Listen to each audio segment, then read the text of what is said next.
আমার ভিডিওতে ভিউ আসলে আমি দেখতাম না, ও এসে আমাকে বলতো ডানা তোমার অনেক ভিউ আসছে, ডানা এটা হয়েছে ওটা হয়েছে। আমাকে নিয়ে কেউ খারাপ কথা বলে কারিনা ওখানে গিয়ে ডিফেন্ড করতো, আমাকে কেউ প্রশংসা করলে কারিনা গিয়ে ওখানে থ্যাংক ইউ বলতো। আমি জানি না মানুষজন কি বলে না বলে, বাট আমি আমার জীবনে আমার সবচেয়ে বড় অ্যাচিভমেন্ট ছিল কারিনার প্রথম মানুষকে পাওয়া। আমি আর কিছু বলতে পারবো না।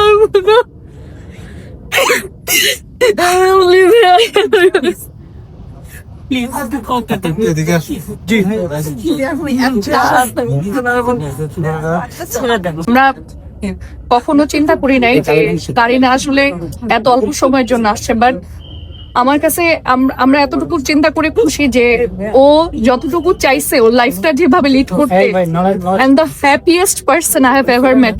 আমি জানি না মানুষ সোশ্যাল মিডিয়াতে কি বলে না বলে, বাট ওর সাথে যারা একটা বারের জন্য মিশছে তারা জানে ওর মতো ভালো মানুষ কতটা রেয়ার। প্রত্যেকটা মানুষকে আপনি জিজ্ঞেস করবেন, ও ছোট থেকে ছোট মানুষকে এত অ্যাপ্রিসিয়েট করতো, এত প্রশংসা করতো, এত কেয়ার করতো। কে ওর ক্লোজ এটাও দেখতো না, ও সবার জন্য করতো, সবার জন্য করতো। এবং এই জিনিসটা আসলে কারিনা থেকে আমরা এত শিখছি। ওকে কিছু বললেও খালি বলতো আমার তো মায়া লাগে, আমার তো ভালো লাগে। এবং জাস্ট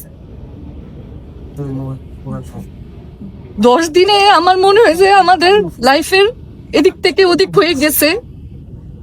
এবং আমি লাইফে আমার মনে হয় আমি অনেক কিছুর জন্য প্রিপেয়ার ছিলাম, বাট আমরা আসলে কারিনা চলে যাবে এটার জন্য প্রিপেয়ার ছিলাম না। বাট কারিনা আসলে ওর জীবনটা এটাই চাইছে, ও হাসি খুশি ভাবে জীবন কাটাবে। এবং ও শেষ দিনটা পর্যন্ত, ভাই আমাদের জীবনে যে কত কষ্ট কত বড় দুঃখ হয়েছে, আপনি কারিনাকে দেখবেন কারিনার কোনো রিগ্রেট নাই, কারিনার কোনো খারাপ লাগা নাই, কারিনার কোনো কিছু নাই। ও ছোট থেকে ছোট জিনিসে অনেক খুশি থাকতো। ওর মতো ভালো মানুষের দুনিয়াতে অনেক বেশি দরকার, ওকে ওর মতো ভালো মানুষের অনেক বেশি দরকার।